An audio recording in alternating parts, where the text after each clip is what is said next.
this movie was kind of like Goonies Go Vampire, and everyone in it was 8. There was not a girl. They were the Frog Brothers were Cub Scouts, and it was very G-rated. It was very wholesome, you know. And so as I read it, I thought, I'm never going to do this. I'm never going to do this. So I called my agent, and I called Mark, and I called Dick to tell them I wasn't going to do it. But it was lunchtime, and they were all out, and I went running. And while I was running, I thought, you know, it's just a cave in this movie, but why couldn't it be this kind of Death in Venice hotel that fell into the San Andreas Fault? And, you know, why couldn't the vampires be teenagers? And why couldn't it be sexy? And why couldn't they look like English gypsies? And why couldn't they be on motorcycles? And by the time everybody called back, I said I'd like to come in and talk to them. I had a suite of offices, and I moved him into an office and kind of left him alone. And I walked in one day, and there on the bulletin board behind him, he had done these cutouts of what the costumes should be for the people. And I looked at it, and I said, I couldn't believe what a great decision we had made, because in no way in hell would I have ever come up with that sense of style and that bizarreness that Joel had. When I had first read the original screenplay for Lost Boys, I was a little concerned because the whole thing had been written really for 13 and 14-year-olds to play it. And it was Joel who kind of started to stretch some of the characters' ages out. So I would be 18, Jason Patric was, I think, in his early 20s. And so the picture got broader. It was also at a really young point in my career when I certainly had not done enough work to get a sense of what was going to be good or what was going to be bad. And so a lot of trust was required between myself as an actor and a director. And Joel had such a fantastic sense of style that I remember knowing that this was going to be special. No one had costume, no film at that time had costumes like that or had a look like that. And you could just see it. You could see it from the sets to the wardrobe to the makeup, all the way down the line. And I remember being just amazed to just see from the original screenplay that I read to watching the movie that he was making, they were really two completely different entities. And that's when I started to realize the incredible power a director has. I love being with a director who knows how to use the energy you have. And Joel is really good at using that. He knows exactly what the strength of an actor is and uses that quality. Joel never does anything that's absolutely standard. I think you mentioned it before when we were talking before we started. He's successful in a lot of different genres and types of films. But there's always an element, oddly enough, there's always a moral element in his films that I don't think people give him credit for. He tackles a lot of subjects that are difficult. In 8mm, I mean, that's the best performance I've ever seen Nick Cage give. It's just, it's terrific. And it goes in very uncomfortable places, but not for prurient reasons. He doesn't do it just to make a sexy movie or a dirty movie. He's really trying to say something about it, and that there is something in the human condition that needs to be addressed. And this one is an awful lot of fun because there is something that we can all identify with. I hadn't worked that closely with a director in film before, and he kind of made it like summer camp. And I guess maybe that was a sort of a theory of directing for him, was keeping it fun, keeping us excited, and encouraging camaraderie together. And when it came to the directing, I think that he was always so excited about things that it just, when he wanted something a certain way, I was happy to do it, and he was able to articulate things really well. And he really made the whole thing a lot of fun. Every morning, it's my dudes, and he'd come in all happy and good morning, let's do this, and you know, and I had a great rapport with Joel. When people watch The Lost Boys, I don't think they really realize that they're watching it through Joel's eyes. You know, literally watching it through Joel's eyes. I mean, he was there every step of the way, you know, on everything, not only like location scouting, things he didn't have to be there for, he was there for, you know, so it was his baby. I just think Joel has so much foresight as a director, as a filmmaker. And for him to actually have a film where he's allowed to become as explosive and expressive with the wardrobe elements and the set design. And you have to understand that Joel's basically done every job through the course of his career, from writer on up and writer on down in film, from costume designer, production designer, right across the board. So he really, the film lent itself to someone being able to have their hands in all of that. I could never have done it as well as he did it, because I never saw this wonderful, bizarre take Joel has. That was Joel's vision, you know, and it worked out wonderfully. As I said, I think this is in some ways the most personal and heartfelt of all Joel's movies, the ones that I've seen anyway. And there was something in this movie that he really responded to, personally, you know, and it shows. The day I met Schumacher was it. And you know what? I owe a lot of this to my wife, Lauren. Because as soon as I said I was moving on, she said, Schumacher, Schumacher, Schumacher, Schumacher. And he's still a good friend. We still send the same bottle of champagne back and forth on our birthdays. Make a little nick in the thing. I know it's the same one.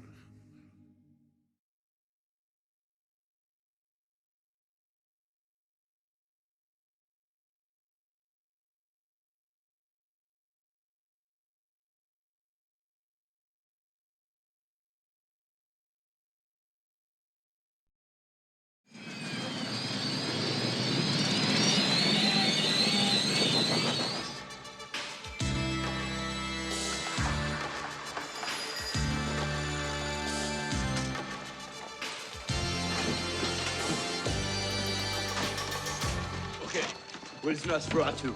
Who? Prince of Darkness. Nightcrawler, the Bloodsucker. El Vampiro. Mike! They're here!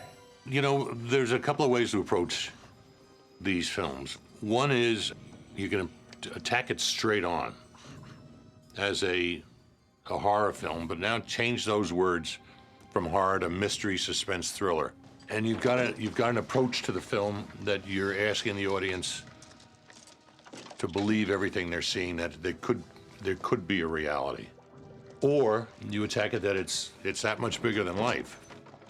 And if it's that much bigger than life, and you still want to make it scary, but you still want to relate to the people, the best way to do that is find a little bit of sense of humor in it. Because then you've broken down a barrier. People kind of like those people. You can smile and enjoy them, and all of a sudden, when that thing appears behind them, you're going to scream before they will. The great Jeff Bohm really worked with me when we made it older and, you know, to use the horrible phrase, hipper, the unhippest phrase in the world. But there was some humor in it, mostly from the Frog Brothers. We're dedicated to a higher purpose. We're fighters for truth, justice, and the American way. Right. A lot of the humor in the movie we made up on the spot. The studio was really not prepared for that.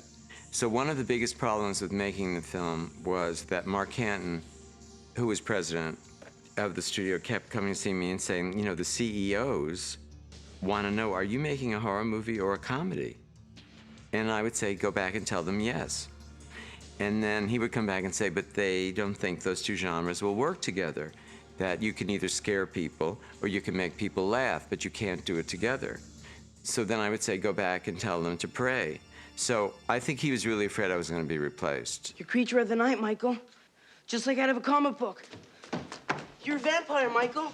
My own brother, a goddamn shit-sucking vampire. Oh, you wait till Mom finds out, buddy. If somebody asks you, is it a comedy or is it a drama or is it, I mean, what are you going to tell them? Yeah, you're right. Well, what do you mean I'm right? Yeah, you're right. What you just said, no, I asked a question. Oh, I thought it was a positive statement. Oh, no, it's a question. What would you say that as about it saying? Yeah, it's a comedy. It's a, hey, right, you got it. What are you going to do? You're not going to get into an argument with them and try to, if they don't understand it, wait till the movie comes out. You may never work again, but you got to go by your own convictions.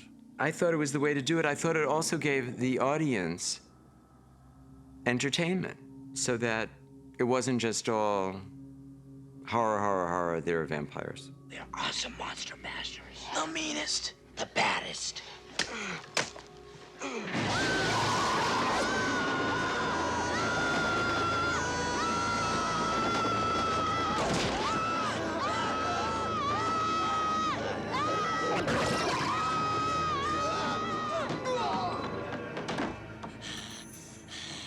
Holy shit! The attack of Eddie Munster! Get him! Then we had this research screening in Long Beach. The first one, 750 people. When I got there were 750 people online. And I thought, how do they even know about this movie? There's no stars in it. In those days, you didn't have a whole internet life going on before you made a movie. And that research screening, I'll never forget as long as I live. It was like a rock concert. I mean, it rocked the house. And there was this bunch of surf punks in the third or fourth row. They got so excited at one section, they ripped their seats. They ripped the upholstery out of their seats and started throwing the stuffing around. Just so you know, if you try to stop us or vamp out in any way, then I'll stake you without even thinking twice about it. Chill out, Edgar. It was great. And after that, you never saw so many happy executives in your whole life. That was fun. That was really, really fun.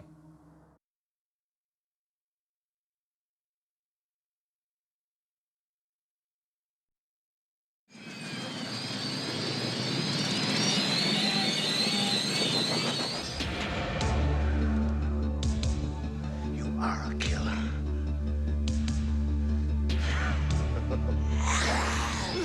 There have been so many vampire movies made since movies began, since silent films. And I know that there's a cult of, vampire experts and lovers and all of that. And I think the reasons that vampires are the most fun monsters to do is because they're very, very, very sexy. The werewolf is not sexy. Frankenstein is not sexy. A lot of the famous monsters, the mummy is not sexy.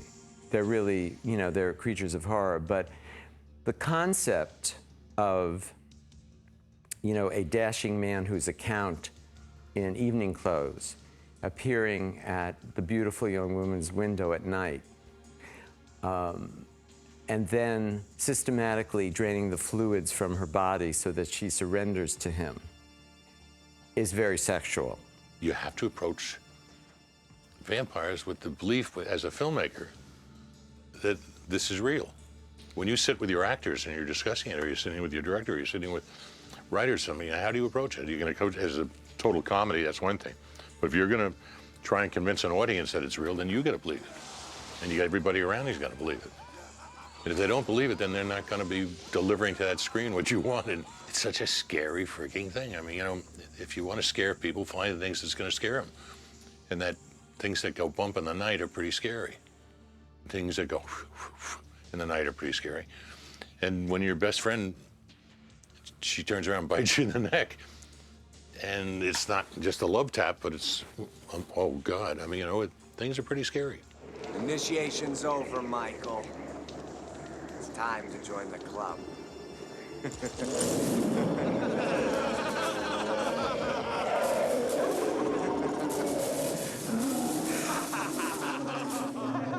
Flirting with the dark side always has had its fascination, because you learn, and there's wisdom there, and especially in post-Freudian era with Jung, that the shadow is 90% gold, that you have treasures there that you need to learn about yourself to be a whole person.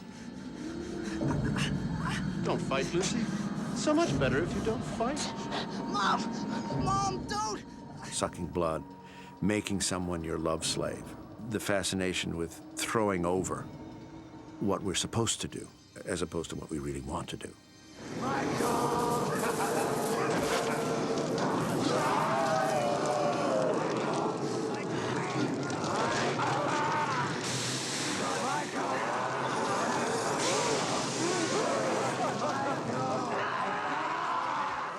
everyone just thinks that vampires are so cool. You know, really, the fangs, the long hair, the look. Plus, you're also watching, like, let's say, Interview with a Vampire, or even The Lost Boys. All the vampires are like, you know, I'm totally heterosexual, love women, but like, the guys are gorgeous. I think it's sex. I think when it comes down to it, it's the sex of the sex appeal of this underculture. People want to go out, they want adventure. And I think maybe it offered us some adventure, some sexy adventure. Sleep all day, party all night. Never grow old, never die. It's fun to be a vampire. That is a great fountain of youth concept. Of course, your soul is damned, but we don't worry about that too much when we're young. I think that that's what Lost Boys really did, is it put some sexy style, some, you know, charisma on it, and made the whole thing more appealing and more romantic to everybody. The idea of, hey, you know, you're not just dead, you're dead with bonuses.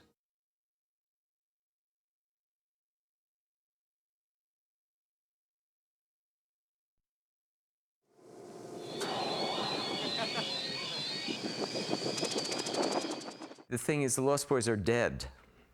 And also, the Coreys got to be men. So it would have to be a new invention. I always thought they should do Lost Girls. I think they should do a teenage girls motorcycle gang who are vampires. I think I would go see that. Everyone, even yesterday, someone said to me, excuse me, when are they doing Lost Boys 2? And I'm like, well, I hope never. I don't want them to ruin Lost Boys 1. You know, certainly we should not have a sequel. But no, you got to do Lost Boys 2. Oh, yes, I've heard all the rumors. I've contacted once, actually. My agent had heard one. And would you be? I said, of course I'd be interested. What are you, nuts?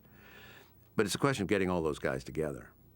And I probably wouldn't be involved in it anyway, because I did get the stake up the, you know, in the thing.